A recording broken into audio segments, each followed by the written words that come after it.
It is common for spiritual aspirants to be advised to isolate themselves or at least limit their contact with others in a social setting, with the ostensible reason to aid the seeker in focusing on the spiritual effort and avoid distraction and the possibility of being diverted or diluted in the energy through vital forces affecting the life. Many are told to cut off the influence of family and friends for similar reasons. Some require devotees to avoid any interaction with money as well, since it carries its own occult power. All of this presupposes that there is an enormous vital force at work through these contacts that can work to minimize or destroy the seeker's efforts.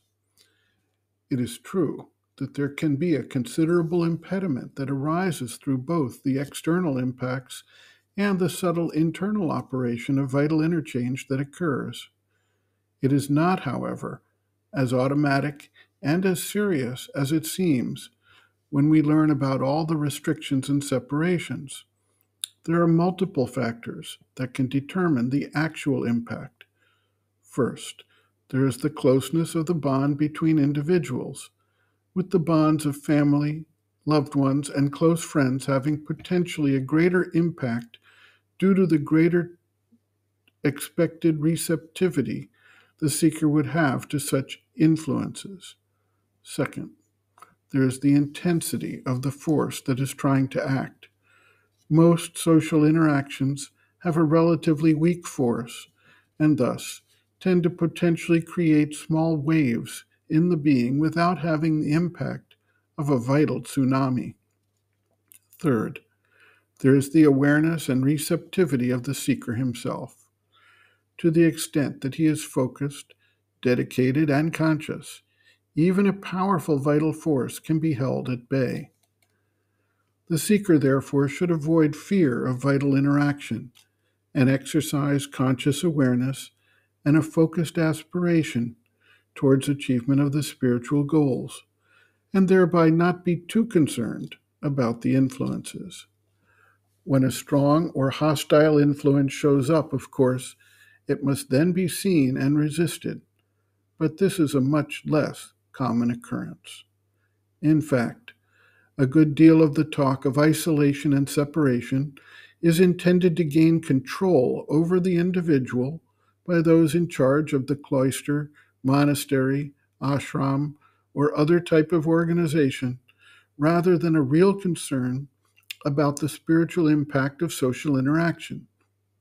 And it must be noted that any progress that depends entirely on isolation is put into question when the individual eventually has to have interactions, as there has been no opportunity to strengthen and prepare the seeker for the forces at work in the world. There are numerous anecdotal examples of dramatic failures when the eventual confrontation with the world comes about in the life of the seeker who has not had the seasoning that comes with learning about and addressing the impact of vital influences and forces along the way. Sri Aurobindo notes, quote, "It is not necessary to be so careful as all that. Ordinary vital interchanges are of a slight character. Nobody can take away another's vital, for the very good reason that if that happened, the person from whom it was taken would die. It is possible, of course, for one person to drain another's vital forces so as to leave him limp or weak or dry, but it is only the vampire kind that do that.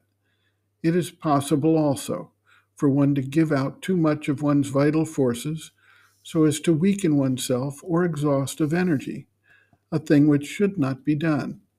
It is only those who know how to draw or can draw freely from the universal vital force and replenish their life energies that can give out freely. All, of course, draw to some extent. Otherwise, they would not remain alive, for expenditure of vital energy is always going on, and one has to replace it.